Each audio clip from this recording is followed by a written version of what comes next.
Hello guys, আমি মোহাম্মদ ইমন হাওলাদার। আজকে আসলাম আপনাদেরকে সুন্দরবন দেখানোর জন্য। এটা হচ্ছে সুন্দরবন, খুব সুন্দর একটা জায়গা, খুব মনোরম পরিবেশ, নির্ঝুম এলাকা।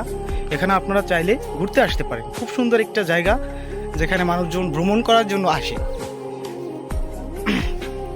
দূর থেকে এই সুন্দরবন দেখার জন্য বহুত মানুষ এখানে আসে। ইতিমধ্যে দেখা যাইতেছে আমার ভাই ওই যে নৌকায় বসা আছে, আমি একাই সুন্দরবনের ভিতরে উঠছি। আপনারা কোনো একদিন আসবেন, এসে দেখে যাবেন, অনেক সুন্দর একটা জায়গা। হ্যাঁ অবশ্যই ভাই, ভাই বলতেছে যে প্রেমিকারা আসবে কিনা, অবশ্যই আসবে। খুব সুন্দর একটা জায়গা, এখানে সকলেই আসবে ভ্রমণ করার জন্য। সকলে আসবে, দেখবে, মনটা অবশ্যই ভালো লাগবে। খুব সুন্দর একটা জায়গা, যেহেতু আশা করছি এখানে রয়্যাল বেঙ্গল টাইগারও অবশ্যই আছে, বাট হয়তো বা আমাদের সামনে আসবে না, ভিতরে আছে। এখানে একা চলাটা খুবই ঝুঁকিপূর্ণ, তবুও আমি একা উঠেছি যে আপনাদেরকে দেখানোর জন্য যে সুন্দরবনটা অ্যাকচুয়ালি কতটা নির্ঝুম থাকে। তা অ্যাকচুয়ালি না দেখলেই বুঝতে পারবেন না। আপনারা অবশ্যই আসবেন, দেখবেন, উপভোগ করবেন। একটা নির্ঝুম এলাকা, এখানে আপনার সুন্দরবনের ভিতরে রয়্যাল বেঙ্গল টাইগার নিজেও থাকে। খুবই ঝুঁকিপূর্ণ একা চলা, তবুও আমি আপনাদের সাথে আসি আপনাদেরকে দেখানোর জন্য। একটা সুন্দর জায়গায় আসতেছি, খুব ভালো এবং খুব সুন্দর একটা জায়গা। চলুন আমরা দেখি, একটু সামনে আগায়া। হ্যাঁ, এই যে দেখুন কত সুন্দর একটা ফাঁকা জায়গা। চাইলে আপনারা এসব জায়গা ট্যুরে করতে পারবেন, তবে অবশ্যই সরকারি কর্মকর্তাদের পারমিশন নিয়ে। তারপরে আপনাদের দেখাবো সুন্দরবনে বেয়াত গাছ। আচ্ছা চলেন আপনাদেরকে একটা কাজ করি, সুন্দরবনের বেয়াত গাছ দেখাই। সুন্দরবনে কিভাবে বেয়াত গাছ হয় এবং সেগুলো মানে কেমন দেখতে, কেমন অ্যাকচুয়ালি আপনারা সেটা দেখবেন। চলেন, অ্যাকচুয়ালি এখানে সুন্দরবনে বেত গাছ আছে, আমি একটু আপনাদেরকে দেখাই। এটা হচ্ছে বেত গাছ, যেটাকে দিয়ে আমরা অনেক কিছু তৈরি করি। যেরকম এটা দিয়ে অনেক কিছু তৈরি হয়, যেরকম এই যে আছে, আপনারা দেখুন ভালো করে, এই যে কাটা আছে, কাটাযুক্ত বেত এখানে আছে অবশ্য অনেক, বাট আপনারা একটু ভালো করে দেখুন। এই যে আমি এখন বর্তমানে বেত গাছ ধরা আছি, এটা থেকে বেত ফল এবং এটা দিয়ে অনেক কিছু তৈরি হয়। এটা সুন্দরবনের ভিতরেই হয়, অধিকাংশ জায়গায় এটা সুন্দরবনের ভিতরে হয়, কিন্তু মানুষজন এটা চাষও করে। চলুন আপনাদেরকে আরেকটু ভিতরে ঘুরে দেখাই।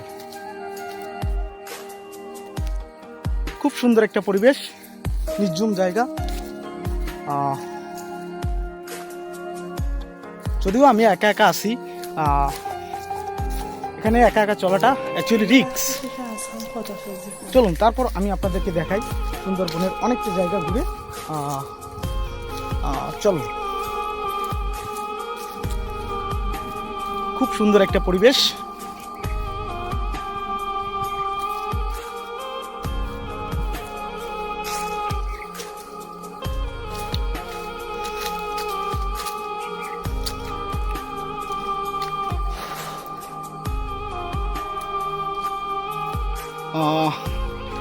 দেখতে পাচ্ছেন এখানে হরিণের পাড়া, এই যে হরিণ হাঁটাচলা করে এবং গরু ছাগল এগুলো না হাঁটাচলা করে। আমরা আসছি অবশেষে একটা খই গাছের নিচে। এই হচ্ছে একটা খই গাছ, যে গাছ থেকে আমরা ফল হয় এবং সেগুলো সংগ্রহ করে খাই। ছোট ছোট বাচ্চারা এগুলোকে উপভোগ করে। কত সুন্দর একটা গাছ, আপনারা দেখেন কত সুন্দর জায়গা, কি অপরূপ দৃষ্টি, কি অপরূপ সৌন্দর্য দেখুন আপনারা। একদম পুরাই নির্ঝুম, এখানে মানুষ চাইলেও আসতে পারেন।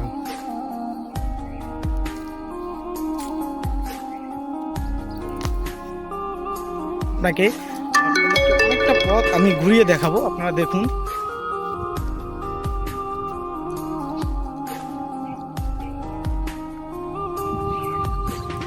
আমি একা তো অনেকটা দূরেই চলে আসছি।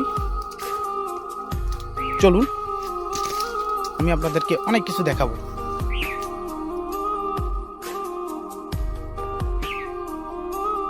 অ্যাকচুয়ালি এখানে পানি আছে তো, কাদা পানির ভিতর দিয়ে হেঁটে যাইতেছি, আপনারা সঙ্গেই থাকুন।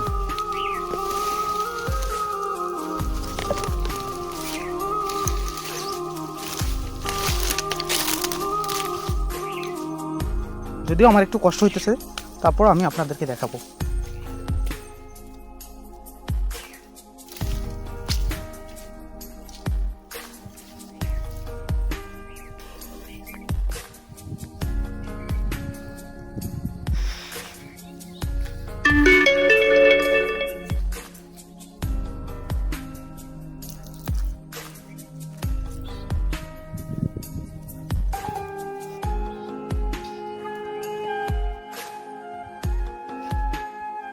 আমি একাই আসছি, এখানে আমার সাথে কেউ নাই, অনেকটা দূরে একা একাই আসছি। আপনারা দেখুন,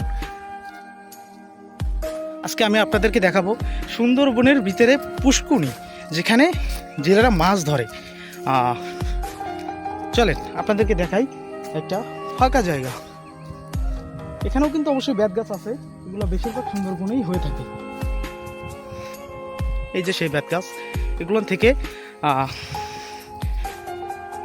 যেরকম কুলা, তারপরে ধামা, তারপরে গ্রাম অঞ্চলের অনেক ধরনের জিনিস তৈরি হয়। চলেন আজকে আপনাদেরকে দেখাবো সুন্দরবনের ভিতরে একটা পুষ্কুনি, যেখানে জেলেরা মাঝে মধ্যে মাছ ধরতে আসে।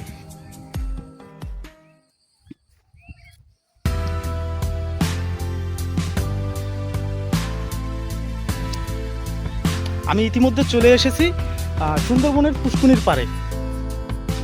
এই যে দেখুন, এটা হচ্ছে সুন্দরবন, এটা সুন্দরবন এবং এটা হচ্ছে সুন্দরবনের পাশে পুকুর। চলেন আমি একটু রোদ থেকে ছাওয়া জায়গা যাই, প্রচণ্ড রোদ এবং গরমে ঘেমে যাচ্ছি আমি।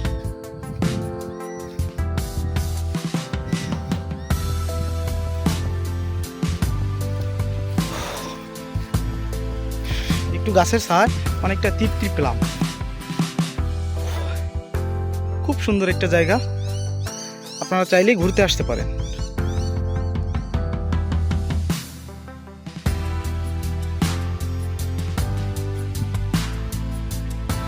সুন্দরবনের ভিতরে পুকুর, এখানে মানুষজন আসে মাছ ধরে। সুন্দরবনের ভিতরে পুকুর, কি আশ্চর্যের বিষয়। জানি না কয়জন দেখেছেন, তবে যারা দেখেননি তারা দেখতে পারেন। খুবই সুন্দর একটি জায়গা। চলুন আমি আমার গন্তব্যস্থানে ফিরে যাই। অনেকটা দূর একা একা চলে এসেছি, অনেকখানি দূরেই চলে এসেছি, যেখান থেকে এখন আমার গন্তব্যস্থানে ফিরে যেতে হবে।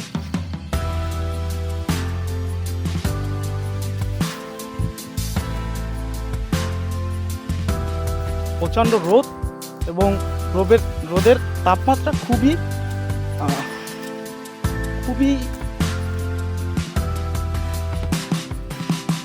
প্রচণ্ড তাপমাত্রা।